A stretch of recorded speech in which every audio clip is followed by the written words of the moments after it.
have a partnership with that Chinese city, and we are producing there the new buses and the new tramways that are going to be installed in Barcelona, 100% electrical. I put it just as an example, but this, and you were asking for what we did well and what we're trying to do well, is thinking 50 years in advance. If we do things just, of course you have to work for today. Of course you must solve the problems, I don't know, of scholarship, of sanitation that you have in here, that we have in Barcelona for today. Provided that these solutions match the vision that you have in 50 years' time. I hope that this is Yeah, thank you very much for your very clear answers. And to solve some of the problem is inclusive growth. Create jobs in the countryside, which our politicians have to think, create the infrastructure, create the communications, so that they don't have to come to cities to look for jobs and so on and so forth. On the taxation matter, I have Feroz here, a tax expert. I believe the taxation in Spain, in some of the corporate taxes are high. Do you have any suggestions or questions to ask? He knows everything. Much better than I do. Anybody, one last question? I bored you on the shipping front. We used to have a ship in Barcelona port every week. Every Wednesday our ship used to be there, till 2 years ago. We're going to start again next year, hopefully. Every week we had one container ship coming into your port. That's how we used to visit. But I have some shipping people here. I am the vice president of the Port of Barcelona. So if anyone is interested in talking about the port later, when we mingle, there are things that we can talk about. Okay, so what we can do is I'll ask Rupa to give a vote of thanks, and we can still talk over tea and coffee. No more questions?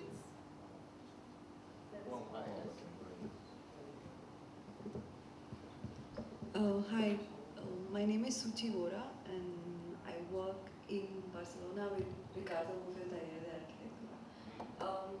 I've lived there, so it's really fantastic. It's already smart in comparison to any city here.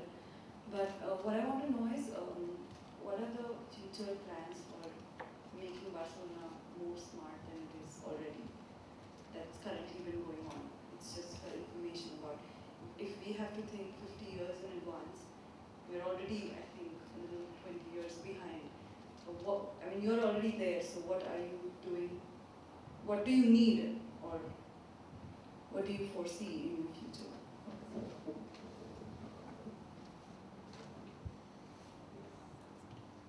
Okay, so you're half Catalan then, if you've been working in Barcelona. Well, that's a very good question. You see, now our challenge, rather than thinking 50 years in advance about Barcelona, something that we do, we say that Barcelona, we have a mantra. As we want to be half Indian, we have a mantra and we repeat it wherever we go. And our mantra is, in 50 years' time, Barcelona wants to become a city made of livable neighborhoods, productive neighborhoods, self-sufficient from the energetical point of view, within productive neighborhoods, at a human speed, self-sufficient from the energetical point of view, within a hyper-connected and zero-emissions metropolis. Because we have the city and then we have the metropolitan area. Again, because I wasn't clear, the mantra didn't come, and the mantra now has come. Productive neighborhoods at the human speed, 100% self-sufficient from the energetical point of view, within hyper-connected and zero-emissions metropolis. That's going to happen in 50 years' time. And all that we do in Barcelona right now, everything we do follows that mantra. The tiniest investment, the things that we do to solve the problems that we have today, have to match this mantra. This is what we do in Barcelona. Which means that we have to change the kind of investments that we make. But you said something that was very interesting, and you passed over it very quickly. You said, if you think 50 years in advance and we're 20 years behind, then we are in trouble talking about you. The first thing I want to tell you is that you might be 20 years behind us in things, as we are 30 years behind you in other things. So each culture, each country, each civilization has its own constraints and its own opportunities. So I'm no one to come here and judge. It is clear that Barcelona is a place in which you live well, but you said when making that comparison, you raised another subject.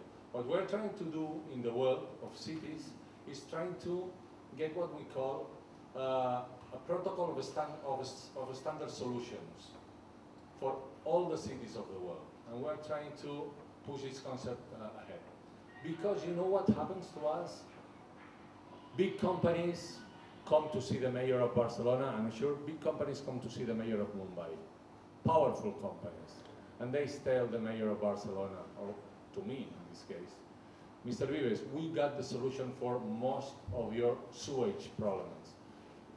But the solution is not the solution good for Barcelona, it's the solution good for the company. What we have to do, cities of the world, working with those companies, yes, with them, not working for them, but with them, and by the way, with our universities, what we have to do is generating the best city standards that we can, that are going to be good for Mumbai and going to be good for Barcelona.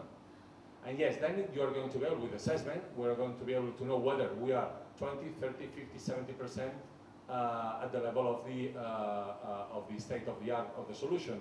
But provided that we have that standard solution. And that's a challenge that we all have, industry, universities, academia, and we cities. Otherwise, we just work in a way that I always say, cities are the dog walk by the tail, and we have to finish with that. And this is something that examples like Bombay First, I don't know you, but if I think about London First and what we're trying to do in Barcelona, can help a lot in merging and melting together these solutions that are going to be good for both industry and cities. Thank you very much. You are also very good in agriculture. We have seen, of course, among other things, tomatina and wine, vegetables, fruits. Now, we are an agriculture country. We have tremendous logistics issue for transporting that to a big city like Mumbai and Delhi and so on and so forth. Have you any cost-effective solutions for logistics of farm produce from the farmers to the city, and storage and distribution, which we could adapt here? Thank you very much. In my other life, before becoming a politician, I used to be the responsible for some of the logistical issues related to one of the main industries in my country, which is the automotive industry. So I have no background in agricultural logistics, but logistics is one of the areas in which my perception, and that's what we do, is that we have to invest the most. The more efficient logistics are, the quicker the economy moves. And speed in making business, speed in moving products from one place to another is a key success factor. I know India just by the books, but as far as I understand, India is a huge agricultural producer. So you can imagine that if you have the means to move some of that production quickly to ports and markets, welfare is going to come back to the places where these goods are produced. So if I were you, I would be investing a lot in that. We have invested a lot in that. Barcelona is one of the main logistic hubs in Europe, and thanks to foreign investment right now, Chinese have invested a lot. In fact, Hong Kong has invested a lot in Barcelona in the last years. We want to start competing seriously with the northern ports of Europe. The main ports in the world are, you know it very well, Rotterdam and Hamburg. But it's a bit stupid because we are closer to them. I mean, if you ship something from Mumbai and you want to go to Europe and you go through Hamburg or Rotterdam, it's going to last 1 week extra and you have to pay for that extra. And then you have to bring that down to the main markets, which are down to the south of Europe. So what the hell? Why don't we reach an agreement and we try to make things sounder and we take ships from Mumbai to Barcelona, which is a week closer to you through the Suez Channel. I mean, these are things that we have to talk about. We are prepared for that.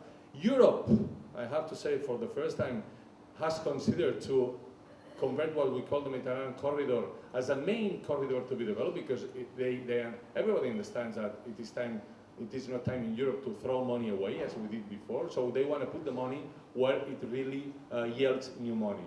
So yes, there are huge opportunities for us to work in the logistical field.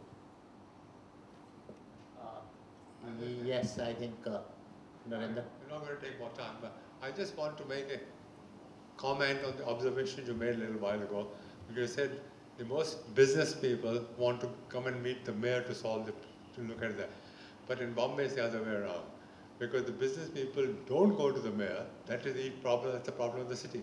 Because our mayor has no powers, no authority. I know. I do have power. But our mayor doesn't have. And that's one of the challenges in the city faces, because there is no single person accountable for the city development here. And that is the challenge. That's the challenge of governance. And the governance. But governance is the key issue. That's the key issue. That relates to a lot of things. Yeah, there are different organizations here. That is MMRDA as well as the municipal commissioner who look after the city, and not the mayor. Mayor is a figurehead. That's funny. We solved in Barcelona. We solved that because it wasn't like that. But you have the city of Barcelona is small, very small. 1.8 million people living in 100 square kilometers. The metropolitan of Barcelona is bigger, 600 square kilometers, 650 square kilometers, 37 municipalities, 4 million people living there. More or less 20-something% of the Spanish GDP is produced there. We generated a law 3 years ago, thanks to which we are getting rid of all these obsolete and nonsense institutions in which there is no power. So the mayor and the vice mayor of Barcelona, we are president and vice president of everything. Of the whole region. Yeah, region, city, the port, of everything. Well, that's very sensible. Yeah, because it's clearer, it's easier. We are accountable then, because yes, it is true. We are strong people. We are strong or not, but we are people with power. But then we make a mistake. Well, that's right. So that's saying if you make a mistake, you will not be elected, because here we don't have that scenario. The people who govern the city, they are continuing their position in any case. As Vice Chairman just pointed out, there are different agencies. In fact, there are 17 agencies here which are responsible for running the city. And the word I usually say is we have, and they're all headed by very competent people. They're all very good players of the orchestra, but there's no conductor, there's no director. That is, the problem that you had in London, they've sorted the same thing. Many years ago, Margaret Thatcher sorted that problem. But you have a mayor who's responsible, the police reports to him, the port, the whole thing. And that's, I think we are struggling toward that, but it's not an easy solution for that. We are glad, and that's why you stand tall, and your Consul General also stands tall. And we are also, I think you are in a very lucky position. Spain is the only country, or one of the few countries, which has sea on all four sides. North, west, east, south, and yet it's not an island. So they have a lot of sea resources, and we have 7,500 kilometers of sea line. I think we can work a lot together. But you could have 20 Spains in India. That's a small difference.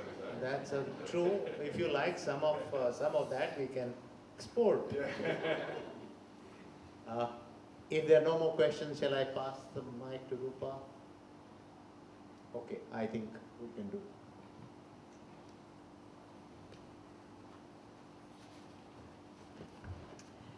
Thank you, Mr. Wibis, for this most extraordinarily informative as well as very encouraging speech. Not only you made us look 20 years ahead of today, but you made us realize how important it is that we should start visualizing what our future should be. If not for us, maybe for the next generation. I'm sure all of you who are here will now will realize how important it is that we all live in smart cities. At least we should get a chance to live in a smart city. with these words, I would now request all of you to join us for refreshments.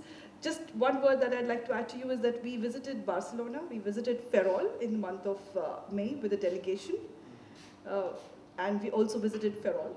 We were there for 2 days, Madrid, Ferrol, and then came to Barcelona. What I felt about Barcelona is what I want to share with all of my Indian friends here. It was extremely lively. I always thought that Mumbai was the liveliest city in the world next to New York and London. But I must say Barcelona was equally lively. It made me feel so much like I was in my own city. I never felt I was away in some European country. Nobody looked at me as I was an Asian. They all treated me as if I was one of them. And that's what I want to share with all of you, and with you particularly because you're from Barcelona. Thank you very much for joining us for this important meeting. We look forward to more such meetings with Spain and particularly Barcelona, and I do request you to join us for refreshments. Thank you. I agree with that. We were coming out of dinner from a restaurant at midnight, and there were people waiting outside to get in, and that was, tremendous. Thank you.